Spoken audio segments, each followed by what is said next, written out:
Good evening student. आज हम start करेंगे इंडियन इकोनॉमी का third chapter, that is feature and problems and policies of agriculture. Right बच्चे, agriculture अभी हमने दो चैप्टर्स कर लिए। फर्स्ट चैप्टर हमने करा था कि इंडियन इकोनॉमी की सिचुएशन कैसी थी at the eve of independence, मतलब जब हमें इंडिपेंडेंस मिला उस टाइम पर कैसी कंडीशन थी हमारी इकोनॉमी की। राइट उस पर हमने ये सब देखा कि एग्रीकल्चर की कैसी सिचुएशन थी। हमने डिफरेंट एरियाज़ देखे, एग्रीकल्चर देखा, ऑक्यूपेशन देखा, फॉरेन ट्रेड देखा, डेमोग्राफिक प्रोफाइल देखा। ठीक है, हमने उन सब की स्टडी करी और ओवर एंड होल हमें यही पता लगा कि जो उनकी कंडीशंस थी वो अच्छी नहीं थी। अब हम डिटेल में पढ़ेंगे आज एग्रीकल्चर को इस चैप्टर में कि एग्रीकल्चर की कैसी कंडीशन थी, एग्रीकल्चर क्या था, उसके फीचर्स क्या हैं, प्रॉब्लम्स कैसी आई और उन प्रॉब्लम्स को ठीक करने के लिए एग्रीकल्चर से रिलेटेड क्या पॉलिसीज़ बनाई गई। ठीक है, सो फर्स्टली हम देखेंगे importance of agriculture in Indian economy. हमने बच्चे उस टाइम पर भी देखा था कि मैक्सिमम जो पॉपुलेशन है ना इंडिया में, that is work in the agriculture sector. ठीक है, 72% पॉपुलेशन जी थी वो एग्रीकल्चर फील्ड में ही थी। ठीक है, सो अल्टीमेटली ये इम्पॉर्टेंस तो फिर बहुत हो गया है ना इसका। पहला देखो, contribution to GDP. Yes, because maximum population is engaged in the agriculture sector, that means they playing the very important role in the contribution to the GDP of the economy। Economy का अगर हमने GDP अगर calculate करना है, economy में income जब generate करनी है, तो जिस फील्ड में ज़्यादा काम होगा वही ज़्यादा कंट्रीब्यूशन देगा। और हमें पता है एग्रीकल्चर में ज़्यादा लोग एंगेज थे, तो अल्टीमेटली एग्रीकल्चर से ही ज़्यादा इनकम जो थी वो GDP में आती थी। ठीक है, तो ये बहुत कंपेयर टू आपका सेकेंडरी एंड टर्शियरी सेक्टर। उसके बाद supply of the ways goods. Agriculture हमें कौन सी हमारी लाइफ की बेसिक नेसेसिटीज़ को देता है, वीट, राइस, पल्सेस, है ना, सीड्स वगैरह, ये सब हमें कौन प्रोवाइड करता है? हमें एग्रीकल्चर ही प्रोवाइड करता है हमारी बेसिक नीड्स। अपने वेज गुड्स बोलते हैं इनको, और वो हमें कहाँ से मिलते हैं? एग्रीकल्चर से। ठीक है, उसके बाद हमारा थर्ड इसकी जो इम्पोर्टेंस है that is source of employment, क्योंकि हमें एग्रीकल्चर के अलावा ज़्यादा कोई और जॉब ऑप्शंस नहीं थे, तो हर कोई वहाँ किस में जॉब करता था? एग्रीकल्चर में जॉब करता था। तो इसका मतलब ये एक एम्प्लॉयमेंट का सोर्स था। ठीक है, इंडिया में अगर किसी ने भी काम करना है तो उसको एग्रीकल्चर ही फील्ड दिखती थी जहाँ पर वो अपने आप को किसी भी काम में एंगेज कर लेता था। ठीक है, तो एम्प्लॉयमेंट का सोर्स प्रोवाइड करते हैं। उसके बाद रॉ मटेरियल हमें यहीं से मिलता है। अगर कोई इंडस्ट्री अगर सपोज़ लगती भी है, ठीक है, तो इंडस्ट्री में जैसे टेक्सटाइल इंडस्ट्रीज़ हो गई, ठीक है, ये ऑयल इंडस्ट्रीज़ हो गई हैं, जो शुगर मिल्स हो गई हैं, इनको जो उनके बेसिक रॉ मटेरियल्स मिलते हैं वो कहाँ से मिलते हैं? वो एग्रीकल्चर से मिलते हैं। ठीक है, कॉटन हो गया, सीड्स हो गई, शुगर केन हो गई, ये सब हमें कहाँ से मिलते हैं? एग्रीकल्चर से। उसके बाद यही है source of demand for the industrial good. अब इंडस्ट्रियल गुड बने, इंडस्ट्रियल गुड में इंडस्ट्री में कौन से गुड्स बनते हैं? लाइक अगर बात की जाए, ट्रैक्टर्स बनते हैं, मशीनरी अगर कोई बनती है, तो ये ट्रैक्टर्स वगैरह को भी कौन डिमांड करते हैं? ये एग्रीकल्चर में ही डिमांड होते हैं। अगर एग्रीकल्चर होगा, खेती करेंगे, तभी तो हम लोग किसकी डिमांड करेंगे? हम लोग ट्रैक्टर्स वगैरह की डिमांड करेंगे। मशीन को यूज़ करके हम लोग हार्वेस्टर जो मशीन्स होती हैं, ट्रैक्टर्स होते हैं, वो बनते तो इंडस्ट्री में हैं, और पर डिमांड कौन करते हैं? उनको एग्रीकल्चर के लोग करते हैं जो एग्रीकल्चर करते हैं। तो अगर एग्रीकल्चर नहीं होगा तो अल्टीमेटली हम इन गुड्स की भी डिमांड नहीं करेंगे। तो एक तरह से जो एग्रीकल्चर है वो ही डिमांड का सोर्स है किसके लिए? इंडस्ट्रियल गुड्स की डिमांड करने का। ठीक है, उसके बाद contribution to international trade. Obviously हमारे इंडिया से जो भी चीज़ें एक्सपोर्ट होती हैं, बेसिक चीज़ें होती हैं, टी, जूट्स वगैरह, है ना, हमारे कैशू नट्स एंड तंबाकू, कॉफ़ी, स्पाइसी, ये सब हमें किससे मिलते हैं? हमें एग्रीकल्चर से ही मिलते हैं। तो हमारा इंटरनेशनल में भी इसका कंट्रीब्यूशन होता है। उसके बाद डोमेस्टिक ट्रेड में कंट्रीब्यूशन होता है। वही बात है, क्योंकि हम ज़्यादातर चीज़ों को, उन्हीं चीज़ों को एक्सपोर्ट कर पाते हैं जिनमें एग्रीकल्चर के थ्रू जो हम प्रोड्यूस करते हैं, क्योंकि इंडस्ट्री सेक्टर तो हमारा है ही नहीं था इतना डेवलप्ड। इंडस्ट्रियल गुड्स हम बाहर से इंपोर्ट करते हैं, और एग्रीकल्चर के गुड्स होते हैं जो हम एक्सपोर्ट करते हैं। तो वो डोमेस्टिक ट्रेड में जो हम एक्सपोर्ट करते हैं हो गया। डोमेस्टिक ट्रेड में भी कंट्रीब्यूट करते हैं, क्योंकि इंडिया में भी जो चीज़ें हैं वो डिमांड की जाती हैं, इंडिया में भी चीज़ों को बेचा जाता है। तो डोमेस्टिक ट्रेड में भी एग्रीकल्चर जो है वो काफ़ी ज़्यादा, क्योंकि प्रोड्यूस वो एक जगह होता है लेकिन उसकी demand through out the area या थ्रू आउट दी वर्ल्ड होती है, तो वहाँ पर इन चीज़ों को पहुँचाता है एग्रीकल्चर ही से अगर प्रोड्यूस होगा तभी वहाँ पहुँचेगा।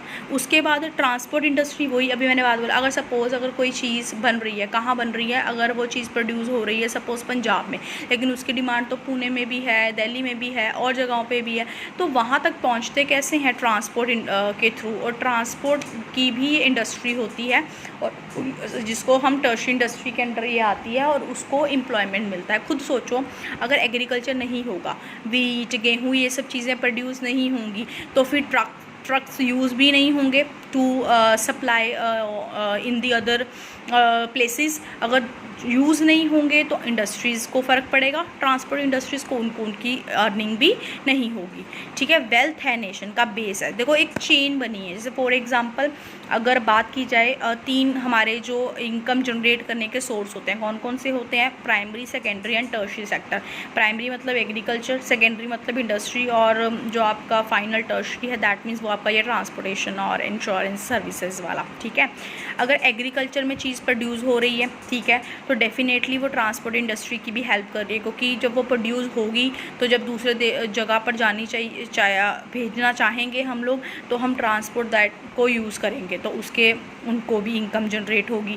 उसके बाद अगर एग्रीकल्चर हो रहा है तो अगर इंडस्ट्री में से ट्रैक्टर या मशीन्स वगैरह बन रही हैं तो उनकी डिमांड भी हो रही है, तो उनको भी इनकम जनरेट हो रही है। तो ultimately wealth of the nation है हमारा एग्रीकल्चर, एक बेसिक है हर चीज़ के लिए, just to generate the GDP in our economy. ठीक है, ये इसकी इम्पोर्टेंस थी। अगर हम फीचर देखी जाए इंडियन इकोनॉमी के, फीचर कैसे थे जो हमने वही पढ़े हैं सेम फर्स्ट चैप्टर में। You can write that also, like low productivity थी, प्रोडक्टिविटी इतनी अच्छी नहीं थी। क्यों? हम वही पुरानी मेथड्स यूज़ कर रहे थे, पुराने आउटडेटेड। या देखो यहाँ पे कंपैरेटिव स्टडी भी दे रखी है आपको। ठीक है, इंडिया में जो राइज़ है वो 3.6 है, चाइना में 6.8 है। ठीक है, वह जो वियतनाम है 5.8 है, वर्ल्ड जो एवरेज है 4.5 है। मतलब इंडिया की आपको कमी ही दिखेगी अगर आप अगर डाटा जितना रन कर सकते हो that is up to you. ठीक है, प्रोडक्टिविटी लो थी, अगेन ये एक प्रॉब्लम थी। और क्या प्रॉब्लम थी? जैसे आपको पता ही है रेन पे डिपेंडेंट था। डिस्गाइज्ड अनएम्प्लॉयमेंट थी एक। तो डिस्गाइज्ड अनएम्प्लॉयमेंट का मतलब होता है बच्चे वो अनएम्प्लॉयमेंट जो हमें दिखती नहीं है। मतलब जैसे सपोज़ एक ना लैंड के पीस पर ना 10 लोग काम कर रहे हैं, ठीक है, बट वहाँ पर एक्चुअल में रिक्वायरमेंट सिर्फ और सिर्फ 7 लोगों की है, तो 3 लोग वहाँ पर अननेसेसरी काम कर रहे हैं कि अगर वो नहीं भी होंगे तो उसकी वजह से प्रोडक्शन में कोई फ़र्क नहीं पड़ेगा। तो वो होती है डिस्गाइज्ड अनएम्प्लॉयमेंट। दिखने में तो ये होता है कि वो एम्प्लॉयड है बट एक्चुअल में वो एम्प्लॉयड नहीं होते। तो उस चीज़ को मतलब जहाँ पर एक जगह ये हिडन अनएम्प्लॉयमेंट होती है, एक जगह पर ज़रूरत से ज़्यादा जब लोग काम करते हैं। ठीक है, रेन पे डिपेंड करती है क्योंकि प्रॉपर कोई इरीगेशन के मीन्स नहीं थे, कोई ट्यूबल्स नहीं थे, कोई मोटर्स नहीं थी, ये एक इनका ड्रॉबैक था। सबसिस्टेंस फार्मिंग थी। सबसिस्टेंस फार्मिंग होता है बच्चे जब हम खेती करते हैं जस्ट फॉर आवर सर्वाइवल, सिर्फ अपना पेट पालने के लिए वो लोग खेती करते थे। वो लोग खेती मतलब कमर्शियल पर्पस के लिए नहीं करते थे, क्योंकि जब इंसान का खुद की बेसिक नीड पूरी होती है उसके बाद वो उसको सप्लाई करने जाता है। पर वो उनका जो मोटिव सिर्फ यही था कि हमने अपनी फैमिली के लिए खेती करनी है, हमने प्रॉफिट अर्न नहीं करना, हमने इसको मार्केट में सेल नहीं करना। मॉडर्न इनपुट्स यूज़ नहीं होते थे, वही पुराने ट्रेडिशनल जो थे वो केमिकल्स वगैरह फर्टिलाइजर इनसे पेस्टिसाइड्स आर नॉट यूज्ड, वो यूज़ नहीं किए जाते थे। ठीक है, वही पुरानी जो था बैकवर्ड वेज से ही वो खेती करते थे। स्मॉल होल्डिंग थी, जो पॉइंट हमने पीछे भी पढ़ा। फ्रेगमेंटिंग होल्डिंग थी, छोटे छोटे टुकड़ों में लैंड थे, इकट्ठी कंसोलिडेटेड लैंड नहीं थी, जिसकी वजह से क्या प्रॉब्लम आती थी कि जब हम छोटी लैंड होती है उस पर हम बहुत इफेक्टिव वे से खेती नहीं कर पाते एज़ कम्पेयर टू लॉन्ग जो आपकी पूरी फुल फ्लेज लार्ज होल्डिंग जब होती हैं उसके कंपैरेटिवली, क्योंकि स्मॉल होल्डिंग पे उतनी ज़्यादा प्रोडक्टिविटी निकल कर नहीं आती। उसके बाद लैंडलॉर्ड कॉन्फ्लिक्ट था, वही टीनेंट एंड लैंडलॉर्ड का, कि ज़मींदार जो थे वो बहुत अपनी मर्ज़ी से बल्क में उनसे ले लेते थे, उनसे रेंट चार्ज करते थे, उनकी सारी जो भी कल्टीवेशन होती थी, जो कल्टीवेट जो भी एरिया करते थे वो, उसके बाद वो उनके ऑनर तो नहीं होते थे, तो बल्क में उनसे रेवेन्यू को चार्ज करते थे। और इन दी एंड जो टीनेंट है उनके पास कुछ ही बचता था अपने सर्वाइवल के लिए। टेक्नोलॉजी कैसे यूज़ करते थे, बहुत ज़्यादा बैकवर्ड टेक्नोलॉजी यूज़ थी, कोई इनोवेटिव उनके पास मशीनरी नहीं थी, कोई ट्रैक्टर्स नहीं थे, इन सब चीज़ों को वो यूज़ नहीं करते थे। These are the problems of Indian economy. इसको आप प्रॉब्लम्स में भी कंसीडर कर सकते हो, इनको आप फीचर्स में भी कंसीडर कर सकते हो। There are some problems as well. वही बच्चे, इसी से सिर्फ नेम डिफरेंट है, प्रॉब्लम्स वही है कि परमानेंट मीन्स ऑफ इरिगेशन नहीं था, वही पॉइंट आप इस लिख सकते हो कि रेनफॉल पे डिपेंडेंसी थी, ठीक है। उसके बाद डेफिशिएंसी ऑफ फाइनेंस था, पैसों की प्रॉब्लम थी, तभी तो वो ज़मींदारों से रेंट उधार लेते थे और वो उनसे अपनी मर्ज़ी से ही जितना दिल चाहे चार्ज करते थे, महाराजास वगैरह। फाइनेंस की प्रॉपर फैसिलिटी उनके पास नहीं थी। कन्वेंशनल आउटलुक था, आउटडेटेड उनकी थिंकिंग थी, आउटडेटेड उनकी सोच थी। उनको यही लगता था कि खेती जो है वो सिर्फ़ और सिर्फ एक तो सब्सिस्टेंस के लिए कर सकती है, मतलब अपने पेट पालने के लिए, और ट्रेडिशनल और इनोवेटिव टेक्नोलॉजी को वो यूज़ नहीं करते थे, ठीक है ना। और अगर चलो टेक्नोलॉजी को यूज़ कर भी लें, पर उनकी ये सोच नहीं माइंड से निकलती थी कि हाँ हम इससे प्रॉफिट भी कमा सकते हैं, हम इसको मार्केट में बेचकर इससे अर्न भी कर सकते हैं। वो अभी तक अपने पुराने ही उन पे रहते थे, उनकी वही सोच थी कि बस खेती अपने घर के लिए करो, पेट पालने के लिए। स्मॉल एंड स्कैटर्ड होल्डिंग थी, ये पॉइंट आपने पढ़ा ही है, होल्डिंग छोटी होती थी, ठीक है। एक्सप्लोरेटिव एग्रीकेरियन रिलेशनशिप, इसमें बच्चे आप लैंडलॉर्ड और टीनेंट की रिलेशनशिप की बात करोगे कि जो लैंडलॉर्ड थे वो उनका फुली एक्सटॉर्शन करते थे। आप इसमें वही ज़मींदारी सिस्टम लिख सकते हो पूरा, ठीक है ना, कि जो है सेल्डम डू फार्मिंग देमसेल्फ, है ना, तो वो rely on the rental income पे ही रिलाई करते थे। They tend to exploit their tenant, उनको बहुत ज़्यादा एक्सप्लॉयट करते थे, and by the way of high rent and related charges, ठीक है। वो बहुत ज़्यादा उनसे चार्जेस और बहुत ज़्यादा रेंट चार्ज करते थे। Accordingly land continue to be used as the source of subsistence farming rather than the source of business profit, ठीक है ना, वो उसी चीज़ के लिए यूज़ होता था। And last is the lack of organized market system, ये एक न्यू पॉइंट है।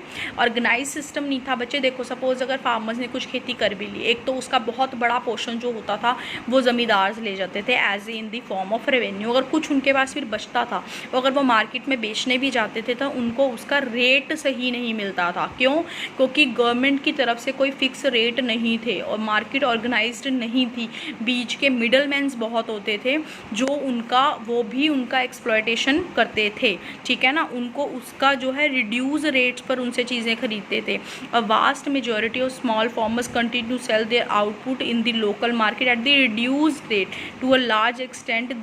दिस इज़ देयर कंपल्शन, उनकी कंपल्शन हो जाती थी, ठीक है ना। उनको लो रेट पर ही उनसे चार्ज करते थे। मिडल मैन उनका तो जो उनका था वो एक्सप्लॉयटेशन करते थे, ठीक है ना। They are oblige to sell their produce to the maharajas and money lender in return for the loan. वो और जो थोड़ा वो बचा था उनको महाराजा ले लेते थे, जो थोड़ा बहुत बचता था वो उनको कम रेट पर बेचना पड़ता था टू दी मिडल्स मैन।